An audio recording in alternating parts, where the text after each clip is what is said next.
আমরা জানি ওয়াকফ ইস্যুতে গোটা রাজ্য জুড়ে বিভিন্ন জায়গায় বিক্ষিপ্তভাবে একেবারে অশান্তির সৃষ্টি হচ্ছে। সেই জায়গায় এবার অনুব্রত মণ্ডল তিনিও বার্তা দিলেন শান্তির। ওয়াকফ নিয়ে সাধারণ মানুষকে চিন্তা করার কোনো কারণ নেই। মমতা বন্দ্যোপাধ্যায় পাশে আছে। ধর্মের নামে বিভাজন কাম্য নয়, সবার আগে মানুষ হওয়া প্রয়োজন মন্তব্য করলেন তৃণমূল কংগ্রেস নেতা অনুব্রত মণ্ডল। ওয়াকফ ইস্যুতে গতকালই মুখ্যমন্ত্রী মমতা বন্দ্যোপাধ্যায় ইমামদের সঙ্গে বৈঠক করেছেন, শান্তি সম্প্রীতির বার্তা দিয়েছেন। আমরা দেখেছি একই মঞ্চে সম্প্রীতির ছবি, বিভিন্ন ধর্ম বিভিন্ন সম্প্রদায়ের মানুষকে একই মঞ্চে তিনি ডাকেন এবং সেখান থেকে সম্প্রীতির বার্তা দেন মমতা বন্দ্যোপাধ্যায় এবং তিনি জানিয়ে দেন, যতদিন আমি বেঁচে আছি ততদিন হিন্দু মুসলিম বিভাজন হতে দেব না।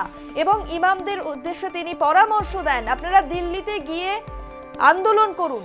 এবার অনুব্রত মণ্ডল তিনিও শান্তির বার্তা দিলেন, সাধারণ মানুষকে চিন্তা করার কোনো কারণ নেই, ধর্মের নামে বিভাজন কাম্য নয়, সবার আগে মানুষ হওয়া প্রয়োজন মন্তব্য করলেন তৃণমূল কংগ্রেস নেতা অনুব্রত মণ্ডল।